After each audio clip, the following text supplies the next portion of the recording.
जय श्रीमन नारायण। दोस्तों, इस साल निर्जला एकादशी का व्रत कब रखा जाएगा, पूजा के लिए शुभ मुहूर्त क्या रहने वाला है, सारी जानकारी के लिए वीडियो के अंत तक जरूर बने रहें। जैसा कि आप सभी लोग जानते हैं, हर साल कुल 24 एकादशी पड़ती है, जिसमें से निर्जला एकादशी को सबसे ज्यादा महत्वपूर्ण माना जाता है।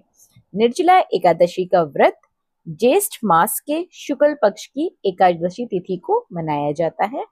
ऐसी मान्यताएं हैं कि इस दिन निर्जला उपवास का पुण्य व्रत साल की बाकी एकादशियों के बराबर होता है। इस व्रत में पानी पीना भी वर्जित होता है, इसीलिए इसे निर्जला एकादशी कहा जाता है। निर्जला एकादशी का व्रत करने से धर्म, अर्थ, काम के साथ साथ मोक्ष की भी प्राप्ति होती है। तो दोस्तों, निर्जला एकादशी का व्रत इस साल 6 जून दिन शुक्रवार को रखा जाएगा। हिंदू पंचांग के अनुसार एकादशी तिथि की शुरुआत 6 जून को अर्धरात्रि में 2:15 पर हो जाएगी और इस तिथि का समापन 7 जून को सुबह 4:47 पर होगा। उदय तिथि के अनुसार 6 जून को ही निर्जला एकादशी मनाई जाएगी। बात की जाए पूजन विधि की, तो निर्जला एकादशी के दिन सुबह के समय स्नान ध्यान से निर्मित होकर सूर्य देव को अर्घ दे दें। इसके बाद पीले वस्त्र धारण करें और भगवान विष्णु की पूजा करें। व्रत का संकल्प करें। भगवान विष्णु को पीले फूल, पंचामृत और तुलसी दल जरूर अर्पित करें। इसी के साथ साथ भगवान श्री हरि विष्णु और माता महालक्ष्मी के मंत्रों का भी जाप कर लें।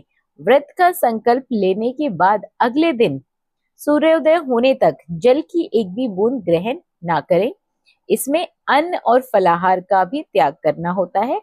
अगले दिन यानी कि द्वादशी तिथि को स्नान करके फिर से श्री हरि विष्णु का पूजन करने के बाद ही आपको अन्न और जल ग्रहण करके व्रत का पारण करना चाहिए। दोस्तों, निर्जला एकादशी के महत्व की यदि बात की जाए तो ये व्रत बिना जल ग्रहण किए जाने वाला भगवान श्री हरि विष्णु की उपासना का विधान है। इस व्रत को करने से साल की सभी एकादशी के फल एक प्राप्त हो जाते हैं। ऐसा कहा जाता है, भीम ने एकमात्र इसी उपवास को रखा था और वो मूर्छित हो गए थे। इसी वजह से इसे भीमसेनी एकादशी के नाम से भी कई जगहों पर जाना जाता है। बात कर लेते हैं निर्जला एकादशी के दिन कौन सा उपाय करना चाहिए। तो दोस्तों, इस दिन जो भी व्यक्ति पूरी श्रद्धा भाव से जरूरतमंद लोगों को दान करता है, उसकी सभी इच्छाएं श्री हरि विष्णु की कृपा से शीघ्र ही पूरी हो जाती हैं। उसके सभी पापों का नाश हो जाता है। इसी के साथ साथ इस दिन एक चकोर भोजपत्र में केसर में गुलाब जल मिलाकर ओम नमो नारायणाय नमः इस मंत्र को 3 बार लिख लेना चाहिए। अब एक आसन पर बैठकर विष्णु भगवान के विष्णु सहस्त्र नाम का पाठ कर लेना चाहिए। पाठ के बाद ये भोजपत्र अपने पर्स या पॉकेट में रख लेना चाहिए।